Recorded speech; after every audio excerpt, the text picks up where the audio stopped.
Hello, my friends. Welcome to our Sniper Trading channel. Indian market analysis मध्ये सगळ्यांचं हार्दिक हार्दिक स्वागत.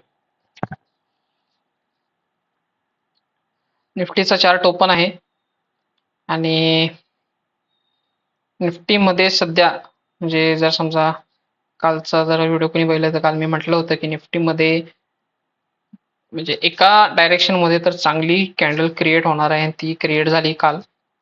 Okay.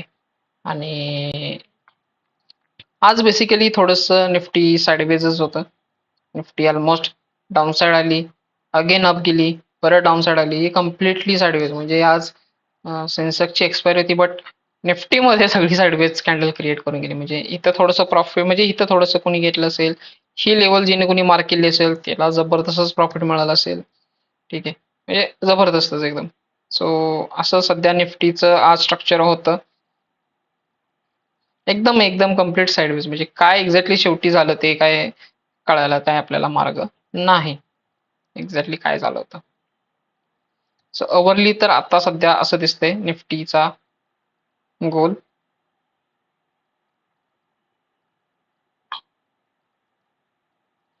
आता उद्यासाठी 8 मे 2026 साठी निफ्टीसाठी मला म्हणजे एक्झॅक्टली काय दिसतंय.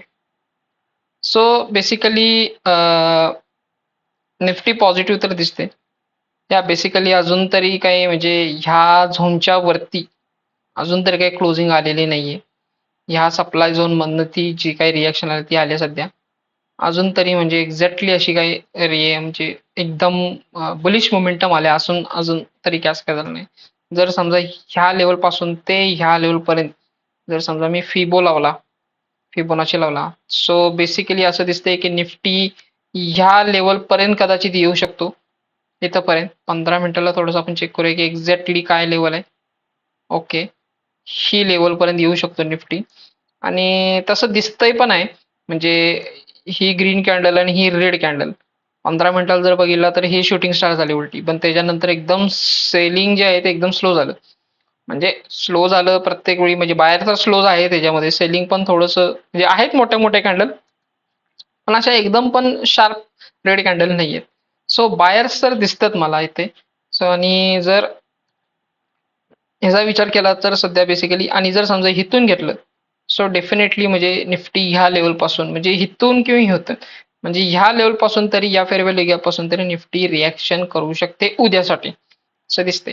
हा, पण निफ्टी जोपर्यंत ह्या 25,000 24,000च्या वरती आहे तोपर्यंत बुलिश मोमेंटम कंटिन्यू आहे. जर समजा ही लेवल तुटेल, जेव्हा कधी पण तुटेल ह्या लेवलला, सो निफ्टी आपण ह्या खाली इथे वेट करतोच आहे बेसिक. ठीक आहे, या लेवलला आपण निफ्टीला वेट करतोच. सो निफ्टी तिथे येण्याचं म्हणजे होऊ शकते, निफ्टी तिथे येऊ शकते. पटापट आपण बँक निफ्टी बघूया. बँक निफ्टीचं पण स्ट्रक्चर सेम तसंच आहे सध्या. जे काही कॅन्डल क्रिएट झाली होती त्यानंतर आज सगळं बँक निफ्टी पण साइडवेज होतं. Then H D F C पण कदाचित साइडवेज होता. येस, आज ऑलमोस्ट सगळे बँक सेक्टर वगैरे साइडवेज होते. एक्झॅक्टली कोणत्या तरी डिसिजनची वाट बघतायत. उद्यासाठी लेट्स से. आता इथे काय काय सायकोलॉजी बघा, इथे आता मी काय म्हणतोय सेम सिम्पल, एकदम सिम्पल सायकोलॉजी आहे. ह्या लेवलला सपोर्ट होता, सपोर्टला बाय केलं असतं ज्यांनी. काही लोक जण कन्फर्मेशनची वाट बघतात, काही कन्फर्मेशनची वाट बघत नाही. ते ज्यांनी डायरेक्ट सपोर्टला बाय केला असेल त्यांचा इथे एस लागला असेल. ही शूटिंग स्टार होऊन जी झाली त्याच्यानंतर सगळे सेलर्स इथे आले असतील. सेलर्स येऊन सेलरसाठी ही कॅन्डल तयार केली आणि दुसऱ्या दिवशी बाईंग कॅन्डल क्रिएट केली. म्हणजे जे सेलर्स ह्या कॅन्डलमध्ये घुसले असतील, पी शॉर्ट करून म्हणजे पी बाय करून किंवा काय, ठीक आहे, तर सगळ्यांचा एस एल ह्या कॅन्डलने घेतला इथे. म्हणजे बायरचा एस एल घेतला, सेलरचा एस एल घेतला. Let's now ICICI will move in one direction. आणि आयसीआयसीआय जर समजा माझ्या लेवलला जर आलाच 1180, डेफिनेटली मी इथे आयसीआयसीआयला चांगल्या क्वांटिटीने मी बाय करायचा ट्राय करेन, जेवढे क्वांटिटी माझ्याकडे पॉसिबल होती तेवढी. ठीक आहे, कारण हा जो झोन आहे ज्याच्यामध्ये जिथून जिथून म्हणजे बेसिकली मोमेंटम होतं, प्रिव्हियसली ऑल टाइम हाय गेला, तर माझी चूक झाली की ह्या झोनला मी वीकली झोनला मी खरंच ट्रेड करायला पाहिजे होतं. म्हणजे ऍटलीस्ट इथून तिथपर्यंत माझं प्रॉफिट मिळालं असतं. मी वेट केला की ह्या खालची लेवल लिक्विडिटी घेऊन जाईल, कारण ऑलमोस्ट इथेपर्यंत आला होता यार, जराच राहिला होता. म्हणजे 86, म्हणजे 86-87 आणि मी 80, म्हणजे 7 पॉईंटचा डिफरन्स फक्त पडला माझ्या एंट्रीला. होत राहतं, ठीक आहे. Hope for the best. Reliance same sideways वरती गेला, डाऊन साइड आला, आणि रिलायन्स जर इथपर्यंत जाऊ शकतो तर डेफिनेटली ह्या लेवलपर्यंत सुद्धा जाऊ शकतो. आणि रिलायन्स मला तर दिसते बेसिकली ह्या लेवलला टच करेलच. 1500 ह्या लेवलला, राऊंड नंबरला रिलायन्स टच करेल, आणि मग रिलायन्स मध्ये डाऊन साइड मोमेंटम आली पाहिजे. आता ती डाऊन साइड कुठपर्यंत येईल, इट्स अ व्हेरी स्ट्रेंज. हा खरंच म्हणजे माझ्यासाठी सुद्धा एक स्ट्रेंज क्वेश्चन मार्क आहे. रिलायन्स जर समजा ह्या लेवल पासून जर समजा त्याने अपवर्ड डायरेक्शन कंटिन्यूस दिली, कारण जसं बघता इथे लिक्विडिटी, ही लिक्विडिटी स्वीप केली, ही लिक्विडिटी स्वीप केली, म्हणजे आणि मग अपवर्ड गेली. सो बेसिकली रिलायन्सने इथे येऊन, म्हणजे इथे वरती थोडंसं जाऊन परत डाऊन साइड येऊन इथूनच अपमूव्ह कंटिन्यू केली पाहिजे, असं मला तर दिसते. आता इतक्या खाली येईल रिलायन्स डाऊटफुल आहे, थोडं डाऊटफुल आहे, टोटली डाऊटफुल आहे. त्यामुळे मला तर आता निफ्टी वगैरे सगळे टॉपला जातील असं थोडंसं असं पिक्चर मला दिसते. Okay, let's SBI life insurance. SBI life insurance मस्त गेला.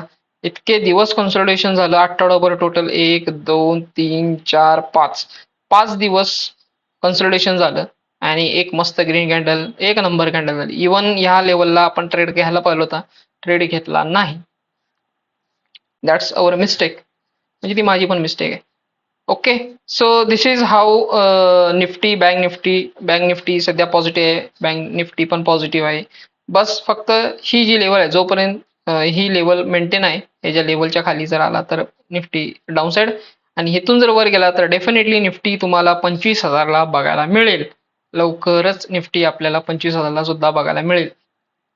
ओके, बँक निफ्टीचं पण तसंच आहे. बँक निफ्टी अप गेली की डेफिनेटली निफ्टी तर अप जाणारच आहे. ह्या लेवलपर्यंत आपल्याला बँक निफ्टी बघायला मिळेल. ओके, आता मी कोणते कोणते ट्रेड घेतले जरा बघूया. सो बेसिकली मी 3 ह्याच्यामध्ये मी ट्रेड प्लेस केली. पहिला हा टाटा कम्युनिकेशन.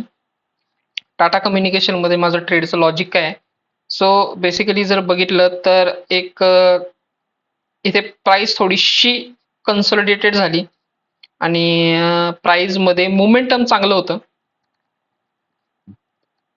बायर्स भरपूर आहेत ह्या सगळ्या प्राइस ऍक्शन मध्ये, आणि एक ब्रेकआउट दिल्यागत, म्हणजे ह्या सगळ्या ट्रेंड लाईनचा ब्रेकआउट दिला. दुसरी गोष्ट, जर समजा आता ही ही कॅन्डल बघा, ही ग्रीन कॅन्डल झाली, त्याच्या अगेन्स्ट ही रेड कॅन्डल झाली. ह्या रेड कॅन्डलने काय केलं, इथे जेवढे बायर्स होते त्या सगळ्यांचा एसएल खाल्ला, आणि दुसऱ्या दिवशी ही परत ग्रीन कॅन्डल करून इथे कन्फर्मेशन दिलं की मार्केट टाटा कम्युनिकेशन इथून वर जाण्यासाठी रेडी आहे. देन त्याच्यानंतर 1 2 3 4 5 6 वेळा कन्सल्टेशन झालं. आता बेसिकली 6 वेळा कन्सल्टेशन झालं, बट ही जी कॅन्डल दिसते हॅमर, ह्या कॅन्डलची लिक्विडिटी स्वीप ह्या कॅन्डलने केली, आणि ही ज्यावेळी कॅन्डल झाली तेव्हा मी काल इथे एंट्री घेतली. म्हणजे सॉरी, काल नाही, आज आज मी एंट्री टाकली होती ह्या लेवलला. ती एंट्री बेसिकली इथे एक झोन होता, जर समजा अवरली जर आपण गेलो तर ह्या लेवलला झोन होता. सो मी इथेच एंट्री एक्झॅक्टली प्लॅन करायला पाहिजे होती, ती माझी चूक झाली. बट मी थोडंसं अपवर्ड डायरेक्शन घेतला, तर ती का चूक झाली किंवा का मी घेतलं ते आपण डिस्कस करू. म्हणजे मी काय केलं तसं, त्याला एक पर्टिक्युलर रिझन पण आहे की तसं करण्याचं काय कारण काय. आणि मला असं स्ट्रक्चर दिसतंय की डेफिनेटली की ह्या लेवलला बघा, इथे कितीतरी वेळा टच केलं या ट्रेंड लाईनला. ऑलमोस्ट ही शूटिंग स्टार किती बघा स्ट्रॉंग आहे, ही शूटिंग स्टार किती स्ट्रॉंग आहे बघा, तरी पण मार्केटला अजून खाली ढकलू शकलेले नाहीयेत. आणि तसं बघायला गेलं तर प्राइस मध्ये हायर हाईज सध्या कंटिन्युएशन फॉर्म मध्ये होते. सो माझं टार्गेट ह्या लिक्विडिटी पर्यंत आहे. इथून प्राइस मध्ये रिएक्शन येईल ह्या लेवल पासून, परत एकदा इथून डाऊन साइड येऊ शकतो. So I plan for this target. या टार्गेट पर्यंत मी प्लॅन करेन. जर समजा माझं कॉस्ट टू कॉस्ट जर समजा लेच डाऊन साइड येत असेल तर मी कॉस्ट टू कॉस्ट बाहेर पडून टाक. मुथूट फायनान्स मध्ये मी सांगतो, आणि मुथूट फायनान्स मध्ये माझी ऑर्डर आहे, मी तुम्हाला ऑर्डर दाखवतो. हे बघा, मुथूट फायनान्स मध्ये माझी मी ऑर्डर प्लेस केली होती 100 क्वांटिटीची. पण माझी ऑर्डर म्हणजे मी काय प्लॅन केलं होतं, मी ह्या लेवलला जर असं मी आवरली, हे बघा मी काय केलं होतं, मुथूट फायनान्स मध्ये मी ह्या लेवलला म्हणजे ह्या फेअर व्हॅल्यू गॅपला मी एंट्री टाकली होती इथे. मार्केट काय मला वाटलं एवढ्या खाली आले तर इथे कुठेतरी ओपन होईल साईडला किंवा गॅप डाऊन ओपन होईल, जरासं खाली येईल किंवा इथे. पण बेसिकली इथे फेअर व्हॅल्यू गॅप तयार पण झाला नव्हता. ते पण एक रिझन आहे. कदाचित माझी ती चूक झाली असेल. ओके, कारण फेअर व्हॅल्यू गॅप व्हायला ऍटलीस्ट 3 कॅन्डल पाहिजेत. 1, 2, 3. बरोबर. मे बी माझी चूक झाली असणार. मी इथं ऍक्च्युली एंट्री टाकली आणि मार्केट इथं ओपन होऊनच इथपर्यंत वरती गेलं. लेट्स सी आता एक्झॅक्टली काय होते. कारण जर समजा तुम्ही मुठूत फायनान्स जरी बघितला, एक नंबर स्ट्रक्चर झाले मित्रांनो, एक नंबर स्ट्रक्चर झाले.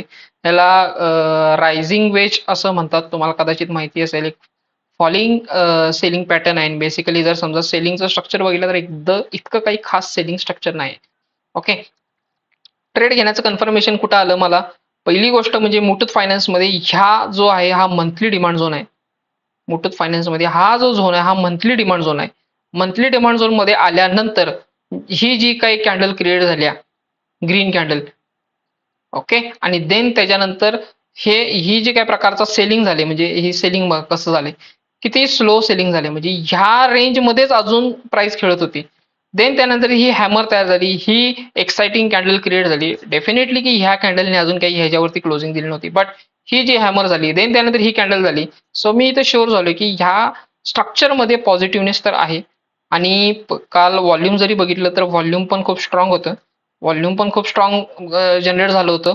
व्हॉल्यूम या कॅन्डलमध्ये भरपूर होतो. सो मी डेफिनेटली शुअर होतो की बुलिश मोमेंटम चांगलं आहे. सो मी ट्रेड प्लॅन केला होता. माझी एक चूक झाली की मी इथेच एंट्री घ्यायला पाहिजे होती. ह्या लेवललाच कुठेतरी एंट्री ठेवायला पाहिजे होती. बट ठीक आहे, माझी एंट्री मी झाली. सो आता जर समजा मला परत जर समजा ह्याच्यामध्ये एंट्री मिळत असेल, ओके, मला जर परत एंट्री मिळत, कारण ही जी रेड कॅन्डल झाली, सो मे बी ही ह्या सप्लाय झोनमुळे तयार झाली असेल, इथल्या लिक्विडिटीमुळे. आता माझ्यासाठी काय महत्वाचं आहे, मला इथून जर समजा मी फी ड्रॉ केला ह्या लेवल पासून, सो माझा एंट्री पॉइंट हीच ठरते. सो ब्रेकआउट फेल करून कदाचित इथे येऊ शकतो का. जर समजा इथे मी ऑर्डर तर टाकून ठेवीन, इथं जर आला तर वेल अँड गुड, कारण इथनं तर वरती जाणार आहे, मला तर पॉसिबिलिटी तशी दिसते. ओके, व्हॉल्यूम जास्त आहे. आणि जर तसं नसेल ना, सो तुम्हाला उद्याच एक मोठीच्या मोठी ग्रीन कॅन्डल इथं बघायला मिळेल. आणि ह्या लेवल पर्यंत ऍक्च्युली माझं टार्गेट होतं. ऑलमोस्ट 100 क्वांटिटी म्हणल्यानंतर 30-35 हजारचं प्रॉफिट होतं मित्रांनो. पहिलं हे खाली ठेवलं तर अप गेलं, आणि ह्या टाटा कम्युनिकेशन मध्ये मी वरती ठेवलं तर एक खाली आलं. ऑलमोस्ट ह्या लेवल पर्यंत आलं. तुम्ही जर अवरली चार्ट बघा, माझी एंट्री इथे होती, इथे ह्या लेवलला एंट्री आहे माझी. हे एवढं डाऊन साईड आलं, इथंपर्यंत आलं मित्रांनो, इथंपर्यंत. म्हणजे इथे फेअर व्हॅल्यू गॅप नाही, काही नाही. खूप क्रिटिकल आहे मार्केटच्या सायकोलॉजीच्या बरोबर चालणे. सो यस, आणि देन त्यानंतर ही जी कॅन्डल झाली, ही रेड कॅन्डल झाली, मला वाटलं आता माझा एसएल खातोय पहिला. बट ही जी हॅमर झाली तिथे मी कन्फर्म झालो की येस, मार्केटनं आता वर गेलं पाहिजे. So let see Tata communication मध्ये काय होते. आणि हुंडाई मोटर्स मध्ये तर तुम्हाला कदाचित माहितीच आहे, माझी एंट्री ह्या लेवलला आहे. सध्या हुंडाई मोटरचं रिझल्ट येणं बाकी आहेत. सो कदाचित हुंडाई मोटर रिझल्टची वाट बघतोय का काय असं मला दिसतंय. आणि मी खूप पॉझिटिव्ह आहे ट्रेडसाठी. बट लेट्स सी काय होतंय, लेट्स सी. ही जी कॅन्डल झाली ना, ही रेड कॅन्डल आणि ही ग्रीन कॅन्डल, मला ही मदर चाइल्ड कॅन्डल खूप आवडली ह्या पॉइंटला. कारण ही कॅन्डल नंतर तुम्ही जर बघितला, ह्या कॅन्डल नंतर जर तुम्ही बघितला तर जवळपास 1, 2, 3, 4, 5, 6, 7 दिवस झालं तो एकाच ठिकाणी प्राइस होती, वर खाली वर खाली करतोय. ठीक आहे, माझी 100 क्वांटिटी मी 50 क्वांटिटी मी प्लेस केले. आणि उद्या मी काय करणार आहे, ह्याच्यावरती क्लोजिंग म्हणजे इथेच 50 क्वांटिटी अजून ऍड करणार आहे, जेणेकरून हा ही एक थोडासा सप्लाय झोन आहे, इथे थोडीशी प्राइस रोखू शकतो, डेफिनेटली रोखू शकतो. पण माझं मेन टार्गेट आहे ह्या लेवलला आत्ता तरी सध्या. आणि जर समजा मोमेंटम चांगलं असेल ना, तर हे विकली सप्लाय झोन जिथे असेल ना त्या लेवल पर्यंत जाणार, म्हणजे ह्या लेवलला एवढं पोटेन्शियल आहे हुंडाई मोटर्समध्ये. ऑलमोस्ट तो 3,000ला टच करून आलं, म्हणजे पोटेन्शियल तर आहे. आणि खरंच खूप चांगला झोन आहे मित्रांनो ह्या लेवलला. जर समजा बघा, जर समजा इथून परत डाऊन साईड आला, ह्या लेवल पासून कुठून जर डाऊन साईड आला ना, इथं परत आला तर डेफिनेटली बाय करा. ठीक आहे, डेफिनेटली बाय करा. बघा ह्या लेवल पर्यंत तरी मंथली सप्लाय झोन कुठे आहे, 2100. ह्या लेवलपर्यंत तरी आपल्याला टार्गेट पाहिजे. मंथली सप्लाय झोन आहे ना, या लेवलपर्यंत तरी टार्गेट घेतलं पाहिजे आपण. ठीक आहे, मी म्हटलं ना या लेवलपर्यंत. So this is very good level. एक सेलिंग पॉईंट पण खूप चांगला आहे ह्या लेवलपर्यंत. ठीक आहे, सो इथंपर्यंत मी टार्गेट घेण्याचं माझं ट्राय असेल. सो लेट सी काय होते, आपण चेक करूया. एसएल लागला तर एसएल लागला तर काय करायचं मग. बट सध्या तरी माझे 2 ट्रेड चालू आहेत. मुठूत मध्ये मी उद्या इथे प्लॅन करेन, आणि जर मला समजा अजून काय भेटला, कारण ऑलरेडी इथे फेअर व्हॅल्यू गॅप तयार झालेला आहे. 1 2 3 फेअर व्हॅल्यू गॅप तर तयार झालेला आहे. आणि ते 3 सोल्जर्स वगैरे त्यांना लागतं, बट ठीक आहे, फेअर व्हॅल्यू गॅप तर तयार झालेलं आहे. सो लेट सी काय होतंय. मी इथे एंट्री प्लॅन करेन, आणि हुंदाईमध्ये मी बेसिकली ह्याच्या वरती क्लोजिंग, म्हणजे इथं ज्यावेळी ट्रेड येईल म्हणजे ऑटोमॅटिकली इथे मी जेव्हा ग्रीन कॅडल तयार होतील तेव्हा माझी ऑर्डर प्लेस होऊन वरती जाईल अजून. ओके ओके मित्रांनो, so please like the video, तुमच्या मित्रांना पण शेअर करा, आणि माझं चॅनल नक्कीच सबस्क्राईब करा, आणि stay tuned with Sniper Traders. Thank you, tata, bye bye.